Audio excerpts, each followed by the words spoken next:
വിശാലിനിയുടെ ഇന്നത്തെ എപ്പിസോഡ് ആരംഭിക്കുമ്പോൾ രാജീവ് പറഞ്ഞ കള്ളങ്ങളൊക്കെ വിശ്വസിച്ച് അമ്മാവൻ വിജയലക്ഷ്മിയെ മാറ്റി നിർത്തി എന്തൊക്കെയോ സംസാരിക്കുകയാണ്. തുടർന്ന് വിജയലക്ഷ്മി രാജീവിനോട് പറയുകയാണ്, നീ അവളെ ഇങ്ങോട്ട് വിളിച്ചേ. അത് കേട്ട് സന്തോഷത്തോടു കൂടി പുറത്തേക്ക് വന്ന രാജീവ് ശാരികയെ ശാരി എന്ന് വിളിക്കുമ്പോൾ സ്വപ്നത്തിൽ നിന്നും ഞെട്ടി ഉണർന്ന പോലെ പെട്ടെന്ന് തിരിഞ്ഞു നോക്കുകയാണ് ശാരിക. എന്നിട്ട് കുറേ നേരം രാജീവും ശാരികയും അങ്ങനെ കണ്ണിൽ നോക്കി നിൽക്കുന്നു. പെട്ടെന്ന് അമ്മയും അമ്മാവനും കൂടി പുറത്തേക്ക് ഇറങ്ങുമ്പോൾ ശാരിക അവരെ നോക്കുകയാണ്. അതുകൊണ്ട് രാജീവും തിരിഞ്ഞു നിൽക്കുന്നു.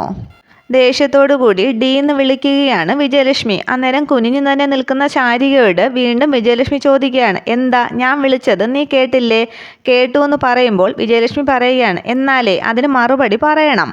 മൂകഭാഷയൊന്നും വേണ്ട. ശരിയെന്ന് തലയാട്ടുകയാണ് ശാരിക. എന്നിട്ട് വിജയലക്ഷ്മി ചോദിക്കുകയാണ്, നിനക്കിവിടെ ഹോം നേഴ്സായിട്ട് നിൽക്കാൻ പറ്റുമോ? ദയനീയഭാവത്തിൽ ശാരിക രാജീവിനെ നോക്കുമ്പോൾ സമ്മതിക്കാനെന്ന മട്ടിൽ തലയാട്ടുകയാണ് രാജീവ്. അന്നേരം ശാരിക പറ്റുമെന്ന് പറയുന്നു. അന്നേരം വിജയലക്ഷ്മി പറയുകയാണ്, എങ്കിലേ ഇവിടെ ഞാൻ പറയുന്ന പണികൾ മുഴുവനും ചെയ്യണം. 4 ഗുളിക എടുത്ത് തന്നിട്ട് കസേരയിൽ കാലിൽ നീട്ടിയിരുന്ന് TV കാണാനൊന്നും ഇവിടെ പറ്റില്ല. മനസ്സിലായോ എന്ന് ചോദിക്കുമ്പോൾ മനസ്സിലായെന്ന് തലയാട്ടുകയാണ് ശാരിക. തുടർന്ന് വിജയലക്ഷ്മി പറയുകയാണ്, എന്നാൽ പിന്നെ ആ ശമ്പളത്തിൻ്റെ കാര്യം കൂടി അങ്ങ് പറഞ്ഞേക്ക് കൃഷ്ണൻകുട്ടി ചേട്ടാ. അന്നേരം അമ്മാവൻ പറയുകയാണ്, ഭാരിച്ച തുകയൊന്നും ഇവിടെ തരാനില്ല. എന്നിട്ട് 10,000 10,000 എന്ന് പറഞ്ഞു വന്നിട്ട് പറയുകയാണ്, മാസം ഒരു 5,000 രൂപ തരും. സമ്മതമാണെന്ന് ശാരിക പറയുമ്പോൾ അമ്മാവൻ പറയുകയാണ്, ആ തുക പക്ഷേ നിന്റെ കയ്യിൽ തരില്ല. ശാരദ അമ്മ രാജീവിന് കൊടുക്കാനുള്ള തുകയിൽ അതങ്ങ് കുറയ്ക്കുകയേ ചെയ്യത്തുള്ളൂ.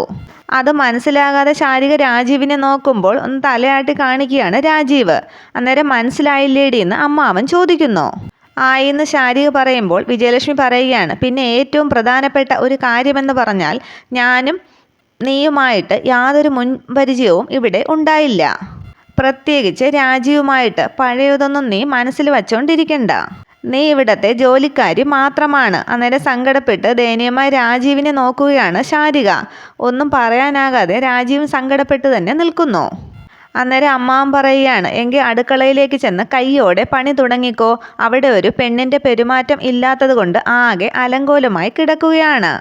ശാരിക മടിച്ചു നിൽക്കുമ്പോൾ ദേഷ്യത്തോടു കൂടി ചെല്ലടി അങ്ങോട്ടെന്ന് വിജയലക്ഷ്മി പറയുന്നു.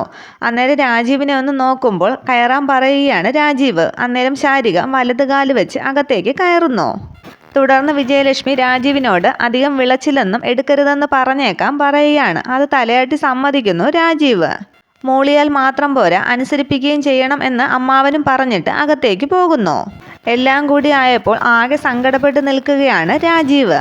തുടർന്ന് അടുക്കളയിലേക്ക് എത്തിയ ശാരിക അവിടേക്ക് നോക്കി സങ്കടപ്പെട്ടങ്ങനെ നിൽക്കുകയാണ്.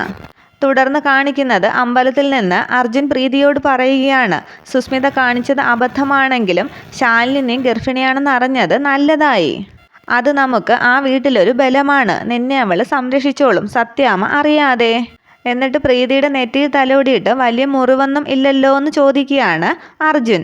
അന്നേരം പ്രീതി പറയുകയാണ്, ഇല്ല അർജുനേട്ടാ, ഇതൊന്നുമല്ല ഇപ്പോഴത്തെ എൻ്റെ ടെൻഷൻ. മനസ്സിലായി പ്രീതി, ആ പപ്പായ ജ്യൂസല്ലേ. ഒരു പപ്പായ ജ്യൂസ് കൊണ്ടൊന്നും നമ്മുടെ കുഞ്ഞിന് ഒന്നും സംഭവിക്കില്ല.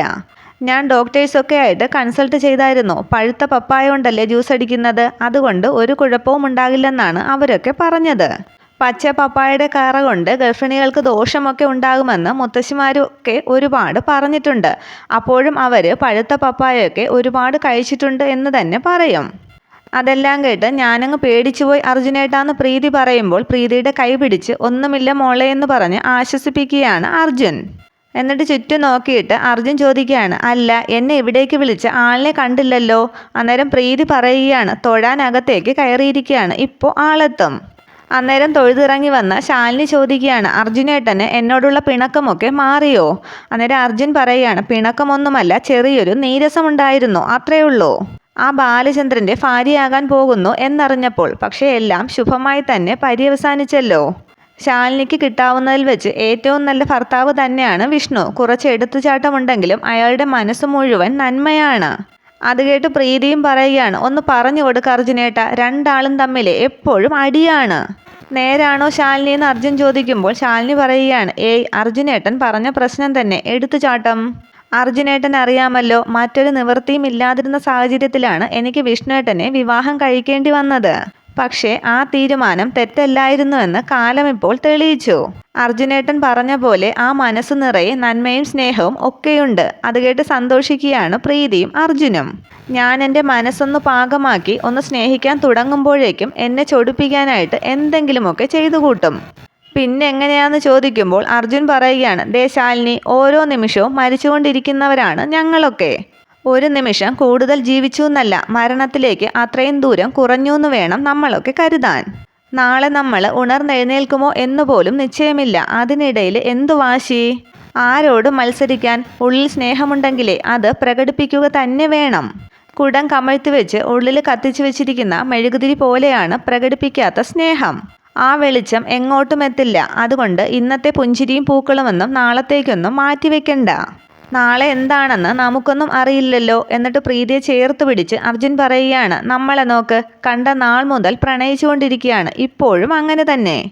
അത് കേട്ട് ശാലിനി സന്തോഷിക്കുമ്പോൾ തുടർന്ന് അർജുൻ പറയുകയാണ്, പക്ഷേ അതിനിടയിൽ ഒരേ ഒരു നിമിഷം ഞങ്ങളങ്ങ് കൈവിട്ടുപോയി. വിധി അത് ഞങ്ങളെ അകറ്റി. ആ നിമിഷമോർത്ത് ഇപ്പോഴും ഞങ്ങൾ പശ്ചാത്തപിക്കുകയാണ്. അത് കേട്ട് സങ്കടപ്പെട്ട് നിൽക്കുകയാണ് പ്രീതി. സ്നേഹിക്കാനും സ്നേഹിക്കപ്പെടാനും കിട്ടുന്ന ഒരവസരം പോലും പാഴാക്കരുത് ശാലിനി. സ്നേഹിക്കപ്പെടാൻ കൊതിക്കുന്ന എത്രയോ ജന്മങ്ങളുണ്ട് നമുക്ക് ചുറ്റിലും. ഇതെല്ലാം കേട്ട് ശാലിനി പറയുകയാണ്, ഒരമ്മ പ്രസവിച്ചതല്ലെങ്കിലും കൂടപ്പിറപ്പായിട്ടാണ് ഞാൻ അർജുനേട്ടനെ കാണുന്നത്. എന്തെങ്കിലും പ്രതിസന്ധികൾ ഉണ്ടാകുമ്പോൾ ഒപ്പം ഉണ്ടാകുമല്ലോ എന്ന ധൈര്യം എനിക്കുണ്ടായിരുന്നു. പക്ഷേ ഞാൻ ഏറ്റവും കൂടുതൽ മാനസിക സംഘർഷങ്ങൾ അനുഭവിച്ച കുറച്ച് മാസങ്ങൾ എന്ന് പറഞ്ഞ് ശാലിനി സങ്കടപ്പെട്ട് നിൽക്കുമ്പോൾ അർജുൻ പറയുകയാണ്, അതൊക്കെ പോട്ടെ ശാലിനി, നീ ഇപ്പോൾ ചെന്ന് കയറിയിരിക്കുന്നത് സത്യാമ്മയുടെ വീട്ടിലാണ്. അവിടെ എനിക്ക് പക്ഷേ പ്രവേശനമില്ല. ദേ ഇവളുടെ കാര്യത്തിൽ പോലും എനിക്ക് ഇടപെടാൻ സാധിക്കുന്നില്ല. പക്ഷേ നീ അവിടെ ഉണ്ട് എന്നുള്ളത് മാത്രമാണ് എൻ്റെ ഇപ്പോഴത്തെ ധൈര്യം. അന്നേരം ശാലിനി പറയുകയാണ്, പ്രീതിക്ക് ഒരു കുഴപ്പവും ഉണ്ടാവില്ല അർജുനേട്ടാ. ശാലിനിയുടെ ജീവൻ കൊടുത്തിട്ടാണെങ്കിലും പ്രീതിയുടെ കുഞ്ഞിനെ ഞാൻ സംരക്ഷിക്കും. ഇതെൻ്റെ വാക്കാണ് എന്ന് പറഞ്ഞ് അർജുൻ്റെ കൈപിടിച്ച് വാക്ക് കൊടുക്കുകയാണ് ശാലിനി. അന്നേരം ശ്രീകോവിൽ നിന്നും മണിയടി ശബ്ദം കേട്ട് എല്ലാവരും സന്തോഷത്തോടു കൂടി അങ്ങനെ നിൽക്കുന്നു. താങ്ക്സ് ശാലിനി എന്ന് അർജുൻ പറയുമ്പോൾ ശാലിനി പറയുകയാണ്, എങ്കിലേ നമുക്ക് രണ്ടുപേർക്കും എത്രയും പെട്ടെന്ന് പോകണം. അവിടെ ഹൈക്കമാൻഡ് അന്വേഷിക്കുന്നുണ്ടാകും. അന്നേരം പോയിട്ട് വരാമെന്ന് അർജുനെ നോക്കി പറയുകയാണ് പ്രീതി. തുടർന്ന് കാണിക്കുന്നത് ശാരിക അടുക്കളയിൽ നിന്ന് പാത്രങ്ങളൊക്കെ കഴിയുമ്പോൾ അവിടേക്ക് വന്ന് രാജീവ് ചോദിക്കുകയാണ്, പണിയെടുത്ത് തൻ്റെ നടു ഒടിഞ്ഞല്ലേ? അന്നേരം സങ്കടം ഉള്ളിലൊതുക്കി ശാരിക പറയുകയാണ്, ഏയ് ഇല്ല, ഇതൊക്കെ എനിക്ക് ശീലമാണ്.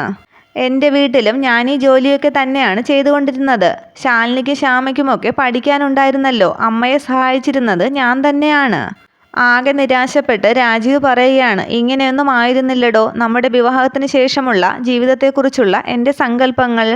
ഒരു രാജകുമാരിയെ പോലെ തന്നെ വാഴിക്കാനായിരുന്നു എൻ്റെ ആഗ്രഹം. എന്നിട്ടിപ്പോൾ എത്തി നിൽക്കുന്നതോ ഈ അടുക്കളയിലും എന്നൊക്കെ പറഞ്ഞ് സങ്കടപ്പെടുകയാണ് രാജീവ്.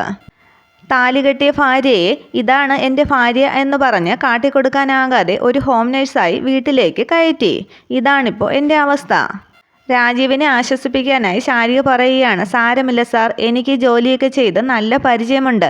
പിന്നെ സാറിൻ്റെ ഭാര്യയായി ഇവിടേക്ക് കയറി വന്നാലും ഞാനല്ലേ ഈ ജോലികളൊക്കെ ചെയ്യേണ്ടത്.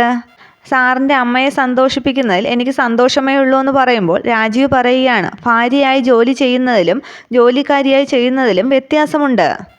ഭാര്യയായി ജോലി ചെയ്യുന്നത് സ്വന്തം വീട്ടിലാണ്. അതിനവൾക്ക് പ്രതിഫലമായി ഒരു നോട്ടമോ സ്നേഹത്തോടെയുള്ള ഒരു ആശ്വാസവാക്കോ എന്തെങ്കിലും മതി. അത് തനിക്കിപ്പോൾ മനസ്സിലാകുന്നുണ്ടാകും. പക്ഷേ ജോലിക്കാരിയുടേത് ബാധ്യതയാണ്. അവൾക്ക് പണം എണ്ണിക്കൊടുക്കുന്നത് കൊണ്ട് കരിമ്പിൻ ചണ്ടി പോലെ അവളെ എത്ര വേണമെങ്കിലും ഊറ്റിയെടുക്കാം. എന്തെല്ലാം ചെയ്തു തീർത്താലും തൃപ്തി ഉണ്ടാകില്ല. അന്നേരം ഇതൊക്കെ കേട്ട് കണ്ണ് നിറഞ്ഞൊഴുകുകയാണ് ശാരികയ്ക്ക്. പ്രതിഫലമായി കിട്ടുന്നത് ശാപവാക്കുകൾ മാത്രമായിരിക്കുമെന്ന് രാജീവ് പറയുമ്പോൾ കണ്ണീരൊക്കെ തുടച്ചുകൊണ്ട് ശാരിക പറയുകയാണ്, എനിക്ക് അതിലൊന്നും സങ്കടമില്ല സാർ. തുടർന്ന് രാജീവ് പറയുകയാണ്, അതെനിക്ക് മനസ്സിലാകുന്നുണ്ട്. ചുമട് മുഴുവൻ എടുപ്പിക്കാനായിട്ട് ഒരു വീട്ടുമൃഗത്തെ കിട്ടിയ സന്തോഷത്തിലാണ് അമ്മയും അമ്മാവനുമൊക്കെ. ഇതുവരെ തങ്ങൾക്ക് ഭരിക്കാൻ ഒരു മനുഷ്യമൃഗത്തെ കിട്ടാത്തതിൻ്റെ ചീപ്പ് ഈഗോസ് മുഴുവൻ തൻ്റെ മേൽ തീർക്കുകയാണ് അവരിപ്പോൾ.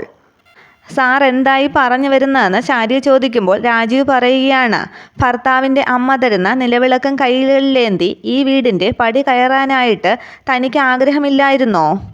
ഉണ്ടായിരുന്നു സാർ, പക്ഷേ അത് ഏതെങ്കിലും ഒരു പുരുഷനൊപ്പമല്ല, സാറിനൊപ്പം മാത്രമായിരുന്നു. സാറിനെ കാണുന്നത് വരെ വിവാഹം എന്നുള്ളത് എൻ്റെ മനസ്സിൽ പോലും ഉണ്ടായിരുന്നില്ല. അമ്മയുടെയും ശാലിനിയുടെയും ഒക്കെ സങ്കടം കണ്ട് വിവാഹം വേണ്ടാന്ന് ഞാൻ പറഞ്ഞെങ്കിലും സാറിനൊപ്പം ജീവിക്കണമെന്ന് എനിക്ക് ആഗ്രഹമുണ്ടായിരുന്നു. അത് നടക്കില്ല എന്നറിഞ്ഞപ്പോൾ മരിക്കാൻ പോലും ഒരുങ്ങിയതല്ലേ സാറേ ഞാൻ. അത് കേട്ട് ശാരികയെന്ന് രാജീവ് സങ്കടത്തോടെ വിളിക്കുമ്പോൾ ശാരിക പറയുകയാണ്, വിജയാൻ്റി തരുന്ന നിലവിളക്ക് സ്വീകരിച്ച് ഇവിടേക്ക് വലതുകാൽ വെച്ച് കയറണം എന്ന് തന്നെയായിരുന്നു എൻ്റെ ആഗ്രഹം. സങ്കടത്തോടെ രാജീവ് പറയുകയാണ്, എൻ്റെ അപ്പോഴത്തെ മണ്ടത്തരത്തിൽ തോന്നിയ ഒരു വേഷമാണ് ഈ ഹോം നേഴ്സ്. ഇയാളുടെ ഈ അവസ്ഥ കാണുമ്പോൾ ഞാൻ ഇയാളെ തിരിച്ച് വീട്ടിലേക്ക് എന്ന് പറയുമ്പോൾ പെട്ടെന്ന് കൈകൊണ്ട് രാജീവിൻ്റെ വാ പൊത്തുകയാണ് ശാരിക. അതുമാത്രം പറയരുത് എന്ന് പറഞ്ഞ് രാജീവിനെ കെട്ടിപ്പിടിച്ച് കരയുകയാണ് ശാരിക. കുറേ നേരം അവരങ്ങനെ നിൽക്കുകയാണ്. പെട്ടെന്ന് പരിസരം ഓർമ്മ വന്ന പോലെ ശാരികയെ പിടിച്ചു മാറ്റിയിട്ട് രാജീവ് പറയുകയാണ്, പെട്ടെന്ന് അമ്മാവനോ മറ്റോ കയറി വന്നാൽ. അന്നേരം ശാരിക പറയുകയാണ്, എനിക്ക് വേറൊന്നും വേണ്ട സാർ. താലി കെട്ടിയ ഭാര്യയുടെ ഒരവകാശവും ഞാൻ ചോദിക്കുന്നില്ല. ദൂരെ നിന്നെങ്കിലും സാറിനെ ഒന്ന് കാണാനും സാറിനെ വെച്ച് വിളമ്പി തരാനുമുള്ള അവകാശം മാത്രം മതി എനിക്ക്. ഇതൊന്നും എനിക്ക് നിഷേധിക്കല്ലേ സാർ. അതിനുവേണ്ടി എന്ത് വേണമെങ്കിലും ഞാൻ സഹിച്ചോളാം.